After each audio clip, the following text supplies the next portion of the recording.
Kali ini saya akan merangkum sebuah film yang sudah pasti tidak asing lagi, berjudul Kung Fu Hustle. Dan buat saya pribadi, Kung Fu Hustle mungkin bukan salah satu film yang masuk dalam jajaran film terbaik dunia, tapi salah satu film paling memorable di dunia. Jadi langsung saja ke alur ceritanya.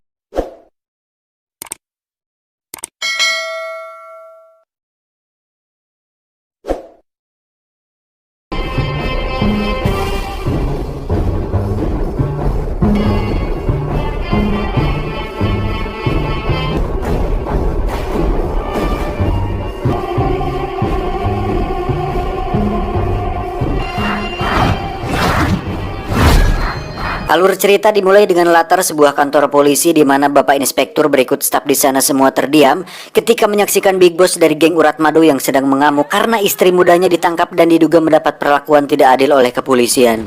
Dua personil polisi pun babak belur karena menjadi korban kemarahan geng tersebut. Setelah sukses membuat panik orang sekantor, akhirnya mereka pun bubar. Namun, ketika jalanan malam berubah sepi, mereka tiba-tiba disatroni gerombolan geng lainnya yang mengatasnamakan geng Kapak. Sebagai geng penguasa elit kota, geng Kapak ini kerap melakukan aksi-aksi sadis termasuk membinasakan siapa saja yang dianggap lawan dan berpotensi menghalangi karir kegangsterannya. Bahkan, seorang wanita pun dihabisinya. Pemerintah yang cenderung korup menjadi pemicu kuat terjadinya berbagai konflik sosial di sana. Maka bermunculan preman-preman dan gangster-gangster. Mereka berjamuran bak seperti panu di musim halodo. Hanya ada satu-satunya pemukiman kumuh yang bernama Komplek Babi. Penghuni di sana sama sekali tidak tertarik dengan membentuk geng. Lokasi yang cukup jauh dari hingar-bingar perkotaan membuat mereka lebih memilih berdamai dan berdampingan satu sama lainnya. Mrs. Slum Queen. Scene beralih ke sebuah lapangan tandus tepat di belakang komplek. Di situ terlihat ada sekelompok anak yang sedang main bola. Tiba-tiba, dua pemuda tak dikenal datang seperti mengganggu permainan mereka. Bahkan, tangisan seorang anak pecah ketika bola mainannya diinjak hingga muyutuk. Rupanya kedua pemuda tersebut adalah Sing dan Bom Bom. Efek bosan jadi pengangguran, mereka terobsesi untuk meniti karir menjadi personil geng Kapak yang terkenal itu.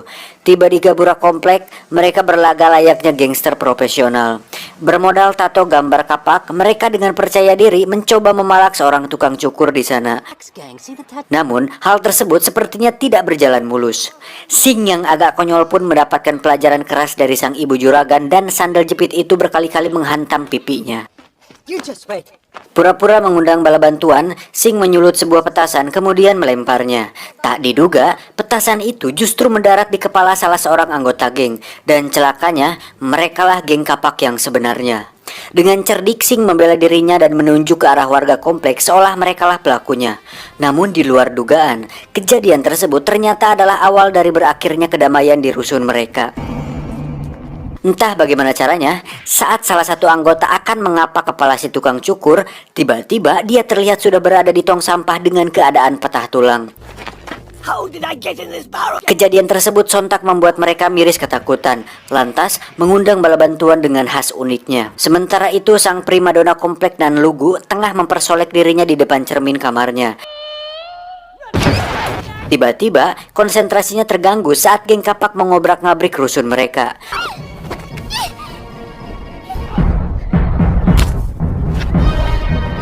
Bahkan, kakak Sum selaku presiden geng seperti hendak membakar hidup-hidup seorang ibu dan anak untuk mengungkap pelaku perlawanan terhadap kurawanya tadi. Saat korek api dilempar, tiba-tiba seorang tukang kuli menangkapnya. Kemudian, dengan gentle mengatakan, "Akulah pelakunya." It was me.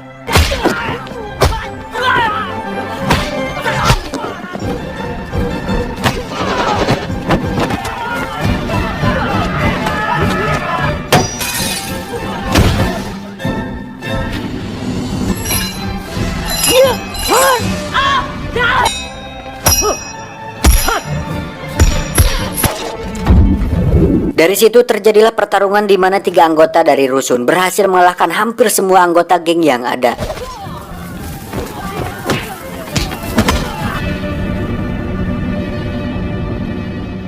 Hal itu membuat kakak Sum sangat marah. Baru kali ini geng mereka dipermalukan orang-orang kampungan dan mereka memastikan penyebab semua ini adalah Sing dan Bom Bom. Oh, easy, big boss. You were all upset. Keduanya pun diseret ke markas besar untuk diberi hukuman. Ketika sang algojo melempar kapaknya, secepat kilat Sing terlepas dan berhasil selamat. Wow. Kakak Sum yang melihatnya pun cukup takjub dengan keterampilan Sing yang mampu membuka borgol dengan hanya menggunakan sebuah peniti. Singkat cerita, mereka berdua pun dibebaskan dengan syarat harus membunuh satu orang, baru kelak akan diterima sebagai anggota geng kapak. A bum like that. Ambisi Sing untuk menjadi anggota geng kapak kian menjadi. Terlihat jelas dari sugesti-sugesti terhadap si Bom Bom yang terus digencarkan. Meskipun si Bom Bom sendiri cukup meragukan kemampuan Sing dalam hal bela diri, namun dengan sombong, Sing menjawab keraguan itu. The technique of Buddha's palm? Di mana dia bercerita saat masih kecil dia pernah belajar ilmu bela diri dari sebuah buku yang pernah dibelinya dari seorang penjual yang sebenarnya nampak seperti gelandangan. Structure and the chi flow of a kung. Remember the old saying, you cannot escape. The Buddhist Palm Manual of Training. Di situ tertulis bahwa ada sebuah jurus hebat bernama tapak Buddha. Sing kecil pun berlatih hingga bisa menggerakkan sebuah ranting pohon yang padahal itu disebabkan oleh angin yang kebetulan lewat. Saat ada seorang gadis kecil dibully, Sing pun mempraktekannya. Namun, justru dia yang dikeroyok rame-rame. Itulah awal muawal Sing ingin menjadi seorang gangster yang berkuasa. Have you killed anyone lately? A bunch of losers. Diceritakan esok harinya, ketiga orang pahlawan ini malah dimarahi oleh juragan rusun cerewet itu karena dianggap telah berbuat onar. Oh, she's gonna drown in her own tears. Once a pansy, always a pansy. What's wrong with red underwear? I'm grateful, and you should try to be more appreciative. Of what? Every single cup. Don't worry, guys. I'll pay the bill. Di sisi lain, warga komplek justru membela ketiganya. Alih-alih mempertanyakan keberadaan si ibu juragan pas terjadi kerusuhan itu, lantas mengejeknya dengan panggilan lemak babi.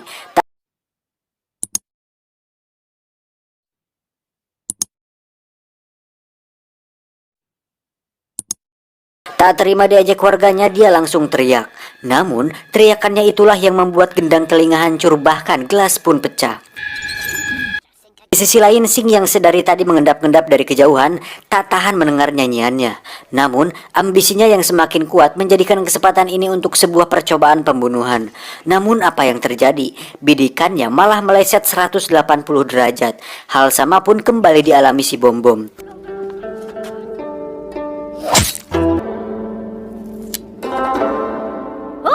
Sampai akhirnya si ibu juragan mengetahui keberadaan mereka berdua. Keadaan panik membuat si Bom Bom salah tingkah. Sebuah keranjang ular buas pun tumpah pas di wajah si Sing. Bom Bom pun mengatakan, "Jangan panik bos, ular takluk dengan siulan." Lantas Sing berusaha mengheot dan benar saja kedua king cobra tersebut malah menggigit bibir Sing. Sontak jeritannya memanggil kemarahan si ibu juragan. Maka terjadilah duel sengit antara Valentino Sing dan ibu juragan. Start di depan ternyata lebih menguntungkan Sing. Namun trek lurus menjadi titik kelemahan si ibu juragan dan hampir saja menyalip Sing. Untungnya tikungan di depan kembali memperlebar jarak dan Sing sementara masih tetap memimpin. Sial, jebakan Super Bolt memaksa Sing mengerahkan jurus pipi menggaruk aspal. Sementara si ibu juragan melesat ke angkasa dan dia berhasil finish lebih awal.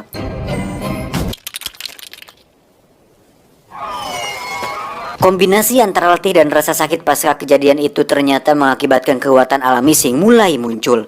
Tanpa disadari, luka-luka di tubuhnya sembuh dalam tempo yang sangat cepat, sehingga Bom Bom seolah tak percaya melihatnya.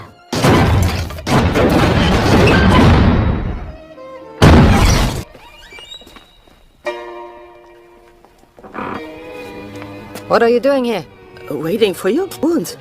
Did you see a doctor? No, why?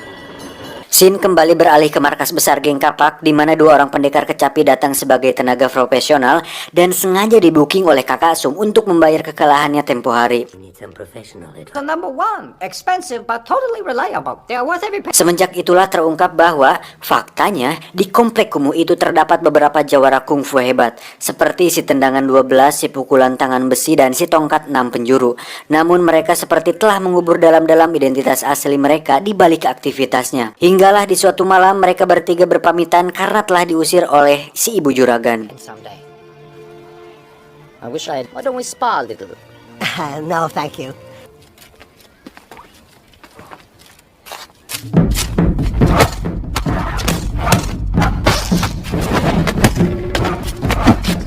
Until we shall meet again.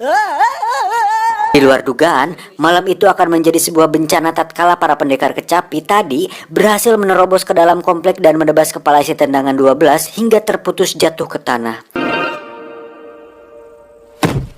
Sedangkan di dalam kiosnya, Taylor atau si pukulan besi, dia tengah berjibaku meladeni gempuran pendekar kecapi lainnya.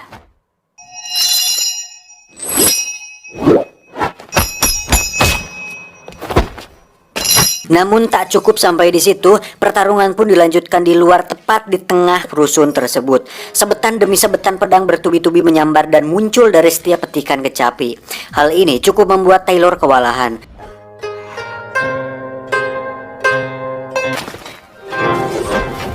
Situasi tersebut memancing keluar si Donat atau pendekar tongkat yang datang untuk membantu perlawanan. Sementara itu dari sisi jauh halaman, Presiden Kakaksum bersama asisten girang melihat kliennya unggul. Berbeda dengan si juragan rusun, dia justru nampak sangat gusar karena keributan yang tengah terjadi di sana. Tanpa dihiraukan sedikit pun, sekonyong-konyong pertarungan itu kembali berlangsung sengit. Namun, karena tak tega melihat kedua warganya tersiksa, si bapak juragan turun tangan menghadapi mereka. Disitulah akhirnya terungkap bahwa kedua juragan ini ternyata memiliki ilmu bela diri yang lebih hebat dari yang pernah kita lihat sebelumnya.